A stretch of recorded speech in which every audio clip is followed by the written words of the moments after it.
Bienvenue dans le Before. Demain, samedi 25 septembre, le Real Madrid reçoit Villarreal pour le compte de la 7e journée de la Liga.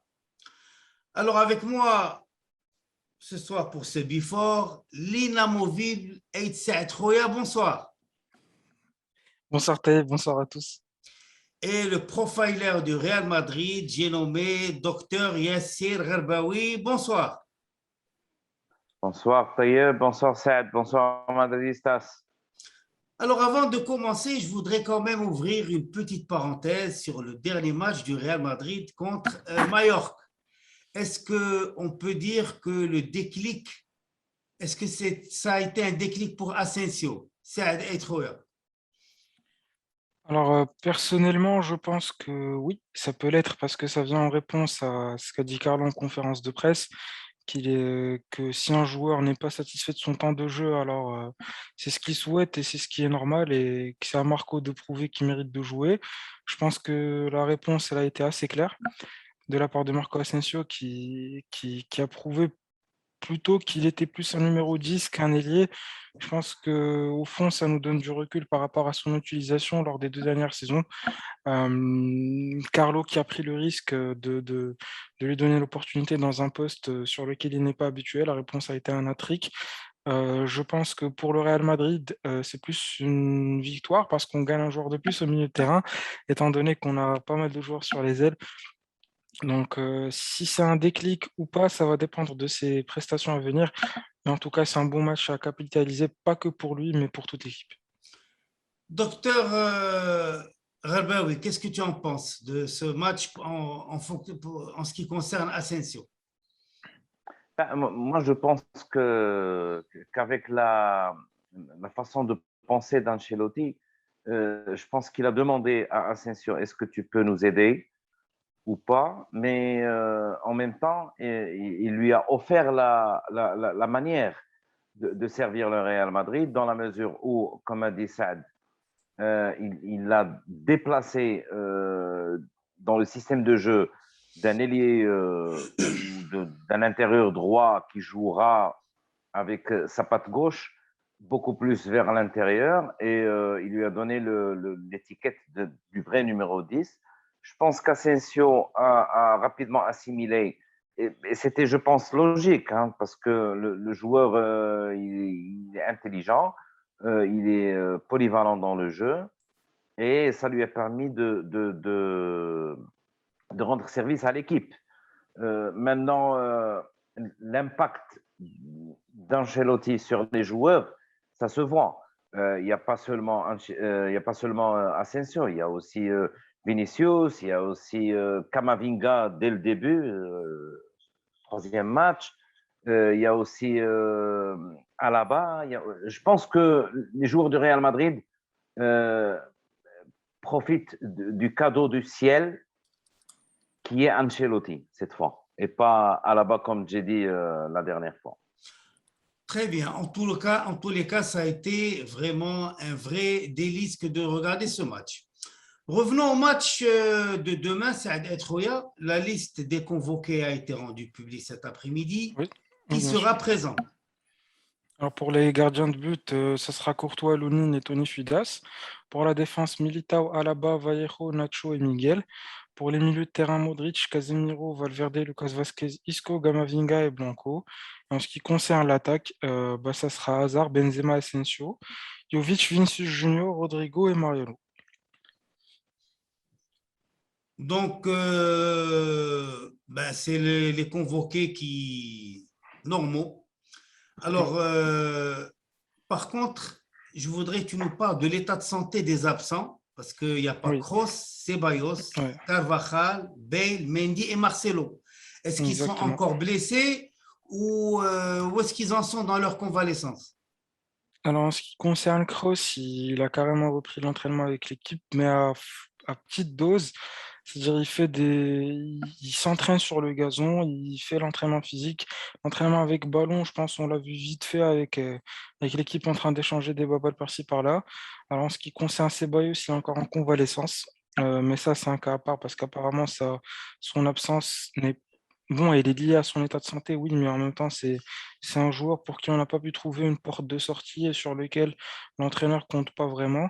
Alors pour Dani Carvajal, il est encore en convalescence, ça c'est sûr. Il a un petit mois où il doit se reposer pour reprendre un peu son état de forme.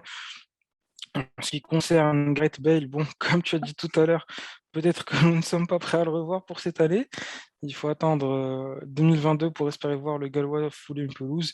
Alors pour Mendy, c'est un cas qui est un peu bizarre parce qu'on a vu un peu son retour, puis un entraînement il est là, un entraînement il n'est pas là. On a vu aussi une petite dégradation au niveau de sa forme physique où ironiquement une jambe est plus musclée que l'autre. Donc visiblement la jambe blessée, vu qu'il a arrêté ses entraînements, il a un peu perdu en masse musculaire. Après finalement, en ce qui concerne Marcelo, bah, Marcelo c'est Marcelo. Le retour, ça dépend un peu de son hygiène de vie en quelque sorte, qui a été beaucoup améliorée depuis l'arrivée de Carlo. Donc on s'attend à un retour anticipé pour le Brésilien. Docteur, est-ce qu'il y a quelque chose à dire sur les blessures qu'ont contracté ces joueurs? Ben, je pense que les blessures sont essentiellement musculaires. Bon, maintenant, en ce qui concerne Gareth Bale, euh, bon, il n'est pas sorti du classique, hein. C'est un joueur qui se blesse souvent. Dernièrement, on s'est dit peut-être qu'avec le départ de Zidane, le retour de Gareth Bale sur le plan psychologique, ça devrait aller mieux parce qu'on sait d'emblée que l'état psychologique d'un athlète en général joue beaucoup sur la recrudescence ou la réapparition de blessures, mis à part son style de vie ou son hygiène de vie. Pour ce qui est de Marcelo, je pense que l'âge commence à jouer un peu. Euh, Carvajal, je l'ai dit la dernière fois sur Café Real, je pense que c'est beaucoup plus hygiène de vie. Mais bon, quoi qu'il en soit, ces joueurs qui sont blessés, euh, je pense que ni Pintus ni Ancelotti sauront gérer ce genre de blessures. Le Real Madrid a quand même, par rapport à plusieurs équipes, notamment l'Atlético Madrid et surtout Barcelone, comme on voit le résultat, et ils ont un bon fond d'armoire pour pouvoir remplacer les joueurs blessés. Et la preuve en est, le dernier match contre Mallorca, Carlo Ancelotti s'est permis de laisser sur le banc de touche les seniors de l'équipe. Alors, en ce qui me concerne, moi, bon, pour Bale, j'ai toujours dit que Bale avait un défaut de fabrication. Ça fait des années que je le dis, donc je n'ai pas. J'ai toujours dit que ce joueur n'était pas fiable. Par contre, je compte énormément sur le retour de Mendy parce que tant qu'il n'y a pas un arrière gauche, un vrai arrière gauche, l'équipe sera quand même, quoi qu'on dise, sera déséquilibrée. Alors, Saad Etrouya, la conférence de presse, scoop ou entourloupe cette fois? Alors un tout petit scoop peut-être de la part de Carlo Ancelotti. Alors bon, à part la classique d'encenser l'adversaire et ce qu'il apporte en fait pour l'équipe, bah, il a parlé de la rotation. Par contre, c'était bizarre parce qu'il a parlé de la rotation au niveau des cages. Ah, Et, oh, ouais. Oui. Et ça c'est un scoop, ça. ça, c'est un scoop, ça, c'est assez inhabituel parce qu'il a dit, voilà, il a parlé de la rotation et il a dit que bon, au sujet de la rotation, je pense pour l'effectif, c'est clair que ça va se faire, mais il a dit, voilà, je souhaite aussi porter notice par rapport à la qualité que nous avons en cage. Il a été très satisfait, surpris de la qualité du remplaçant qui est Lounine. Et il a dit alors, je suis agréablement surpris de sa qualité. Il dispose d'un talent incroyable et je pense qu'il mérite de jouer et qu'il va jouer bientôt. Alors, le bientôt, est-ce que ça veut dire la Coupe du Roi? Bon, à 100% oui, parce que même l'année dernière avec Zinedine Zidane, ça a été le cas. Mais là, ça laisse plus à. Tu vois, c'est un peu un petit message que peut-être chaque 5-6 matchs, il aura peut-être un match en Liga parce que la manière dont il a abordé la chose, c'est qu'il a clairement une idée derrière la tête Je pense que personnellement, Thibaut Courtois, à l'heure actuelle, si ce n'est pas le meilleur gardien au monde, c'est un top 3, tu vois. Donc, c'est très difficile d'avoir l'idée en tête de faire la rotation à Courtois s'il n'a pas vu quelque chose de vraiment extraordinaire aux entraînements. Mais pour assurer les supporters, je pense que Lounine est un gardien pour le futur, mais aussi c'est un gardien on ne sera pas dans le système un match oui, un match non, mais plutôt Coupe du Roi, peut-être dernier match Ligue des Champions, et également un match par-ci par-là en Liga, comme on faisait avec Areola. Alors, docteur Gharbaoui, quelle tactique prévue contre Villarreal? Bon, donc déjà, on va affronter le Villarreal pour le compte de la 7e journée. Villarreal a un match en moins contre Alaves, qui est la lanterne rouge. Je pense que c'est un match intéressant dans la mesure où l'adversaire, normalement, il développe un beau jeu. Mais malheureusement, en ce début de saison, il tarde à démarrer. Un début de saison pas à la hauteur pour un vainqueur de Europa League. C'est vrai qu'ils ont perdu la Supercoupe contre Chelsea. En 5 journées, Villarreal a concédé quand même 4 nuls, dont 3 nuls à 0 partout. 3 nuls à 0 partout contre des adversaires qui paraissaient sur le papier assez accessibles. Je parle de Mallorca, qui a reçu 6 buts du Real Madrid. Je parle de l'Espagnol Barcelone qui vient de monter en première division. Je parle aussi de Grenade. Et puis un autre match nul à 2 partout contre l'Atlético Madrid, qui normalement, ce match devait se terminer par une victoire du Villarreal, si ce n'était 10 minutes. l'erreur catastrophique du défenseur, ou plutôt du gardien de but à la 93e minute. La Non, seule victoire plus. qu'ils ont, c'est contre... C'est le oui, fameux match la... 10 minutes d'arrêt de jeu, c'est ça? exact, Et exact. Et puis, il a à la 99e minute. exactement. Alors, la seule victoire qu'ils ont, c'est le dernier match contre Elche, où ils ont marqué 4 buts d'un tenant. Donc, je vois que ce Villarreal, qui est normalement censé être une équipe dangereuse en Liga, n'a marqué que 6 buts. 2 contre l'Atlético Madrid et 4 d'un seul tenant contre Elche. Donc, c'est un Villarreal qui me paraît un peu encore sonné et en manque de confiance. Maintenant, c'est une équipe qui, à mon sens, devrait viser les 4 premières places de la Liga, surtout que si on comptabilise le Real et l'Atlético Madrid qui devraient prendre les 2 premières places, parce que bon, le Barça, il est je dirais, en chute libre. Et je pense que le Barça aussi est en train de reprendre son volume classique et normal dans la Liga après le départ de leur star qui est Lionel Messi. Maintenant, Pas de ça leur nous paraît star, pas beaucoup de plus leur star, de leur créateur, de leur faiseur. créateur, exactement. Je pense que depuis plus de 15 ans, le Barça devrait remercier Lionel Messi pour tous les titres qu'ils ont eus. Parce que, comme vous voyez, dès la première année de son départ, il n'y a plus rien. Il n'y a ni Masia, ni Tiki-Taka, ni rien du tout. Tout ce qu'on a entendu depuis 15 ans a disparu d'une façon brutale. Et bon, bref, on n'est pas là pour parler du Barça, mais c'était juste pour dire que le Villarreal, après le Real et l'Atlético Madrid, devrait normalement disputer la 3e, 4e place avec le FC Séville et éventuellement le FC Valence. Maintenant, si je reprends mon club. Le Real a marqué 21 buts.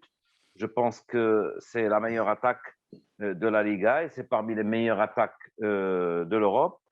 Je pense que Ancelotti va rester humble. Il va respecter l'adversaire comme il a respecté Mallorca en lui infligeant 6 buts. Le Real, maintenant, c'est une équipe en confiance. C'est une équipe rodée, plus ou moins. C'est une équipe qui joue bien. C'est une équipe qui a une tactique plus huilée, bien huilée. Je vois beaucoup de grinta dans les joueurs, surtout les jeunes. Je pense que sur le plan style de jeu, on a beaucoup plus de solutions dans l'axe, beaucoup plus qu'avec Zidane, parce qu'avec Zidane, on jouait beaucoup plus sur les côtés avec des centres qui ne menaient pas à grand-chose. Le Real Madrid, avec le style Ancelotti dans l'axe, on bouge beaucoup le bloc des adversaires. Le Benzema, il dézone beaucoup mieux. Les milieux de terrain comme Valverde, comme Modric, comme Camavinga récemment, et puis bien entendu comme Asensio, percent beaucoup mieux, ce qui crée un surnombre dans le dernier tiers des adversaires, avec un nombre de frappes vers les cages qui est beaucoup plus grand, ce qui donne un meilleur rendement. Bon, maintenant, il faut profiter je ne sais pas, de la bonne dynamique pour engranger le maximum de points et laisser les adversaires le plus possible loin dans ce début de saison. On sait aussi que la saison, elle est longue. Il y aura des blessés, il y aura des mauvaises performances, ça c'est sûr. Une équipe ne peut pas rester tout le temps sur une bonne performance. Mais quoi qu'il en soit, si on réussit à larguer le maximum d'adversaires en ce début de saison sur les 10-12 premiers matchs, ça sera mieux et ça nous donnera peut-être une bonne longueur d'onde. Alors, en ce qui concerne les joueurs que je propose, je pense que le Real Madrid, mais notamment Ancelotti, ne va pas changer le style. Je pense Vous qu'on parlez sera du sur un 11 de départ, 4-3-3 c'est ça? de départ. Je pense qu'on sera sur un 4-3-3 classique, hein, avec un Nacho à droite et un Miguel, cette fois à gauche, et avec un Militao à la bas. Je pense que Casemiro et Modric, après leur repos dans le match contre Mallorca, seront sûrement titulaires. Et le troisième, là, j'ai un doute. Fera-t-il rejouer Valverde ou fera-t-il rejouer Asensio? Je pense qu'Asensio a fait ses preuves. Peut-être qu'il va laisser Camavinga pour une deuxième mi-temps, peut-être. Et puis, sur le trio d'attaque, le Benzema et le Vinicius seront titulaires, bien sûr. Et je pense que Hazard reprendra le côté droit avec, bien entendu, une liberté d'expression et une liberté de positionnement, comme on l'a déjà expliqué avant. Une deuxième possibilité, c'est de jouer avec un 4-2-3-1. Et dans ce cas, on aura probablement un Casemiro, Valverde en casseur, et devant, probablement, qu'on aura un Camavinga. Et puis, devant, il n'y aura pas de changement. Voilà. Alors, est-ce qu'il faudrait pas, vous pensez pas qu'il va falloir bander quelque chose à hasard, le doigt ou un poignet ou quelque chose? Peut-être que ça va lui faire du bien. Bon, c'était une boutade pour détendre un peu les choses. Saad Eithroui, avec ce qu'a dit le docteur, est-ce que tu penses que ce match contre Villarreal est un match piège ou est-ce que c'est un match à la portée du Real Madrid? Alors, pour moi, la Villarreal n'a jamais été un match facile. Et encore moins avec l'arrivée d'Unai Emery qui fait un excellent travail avec l'équipe. Donc pour moi, non, c'est un match piège, c'est un match où on est favori. Et il faut faire attention également que tout se passe bien, mais pour moi, non. Contre la Villarreal, on n'est jamais favori. Il faut faire attention, il faut respecter l'adversaire, il faut rester concentré. Euh, et surtout, il faut assurer le score parce que voilà, quoi, ça peut tourner vite. C'est une équipe qui joue un beau football, c'est une équipe qui sait défendre quand il le faut, attaquer quand il le faut aussi.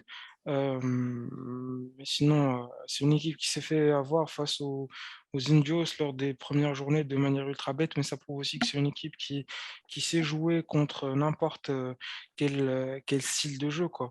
Donc pour moi, oui, c'est un match ultra difficile, sans pour être piège, parce qu'à la base, il n'est pas donné. De toute la façon, moi, je suis de ceux qui disent que tous les matchs sont des matchs pièges et tous les matchs sont des matchs très difficiles à jouer, que ce soit en Liga ou ailleurs. Alors, pour finir cette émission, un petit 10 secondes, docteur, pour une petite réflexion sur ce match. Écoutez, ma réflexion sur ce match, c'est que Ancelotti n'est pas un entraîneur ni un coach de dernière minute. C'est quelqu'un qui a déjà fait ses premiers pas en Liga. Il connaît très, très bien le Villarreal. C'est un entraîneur qui, pour moi, respecte beaucoup ses adversaires. Ce que j'aime en lui, c'est que c'est un Italien avec peut-être, hein, je parle sous ton contrôle, un air brésilien. Pourquoi? Parce que j'ai l'impression qu'avec Ancelotti, on reçoit, certes, pas mal de buts, mais on en marque plus. Et ça me fait toujours penser au Brésil de 82, au Brésil, voire même d'avant. C'est une équipe sur qui tu peux marquer, mais qui te marquera sûrement beaucoup plus. Et c'est ce que je suis en train de voir maintenant.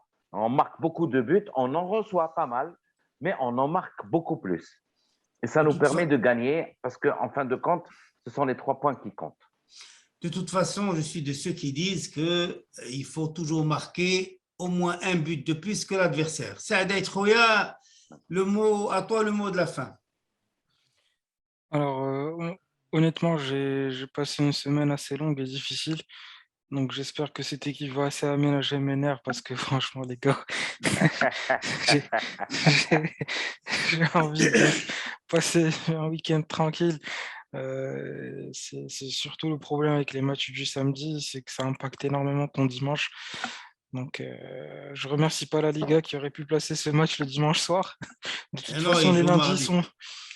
les lundis sont merdiques, donc autant prendre des risques. Mais sinon, j'espère que les joueurs, comme les derniers matchs, ils vont s'amuser sur le terrain et qui sait, peut-être qu'on va relancer encore un nouveau joueur demain, hein. Pourquoi On ne pas? sait jamais. Alors, ce before est maintenant terminé. Nous espérons vous revoir dans le prochain. Et en attendant, à la Madrid et nada más. À la Madrid. À la Madrid, y nada más.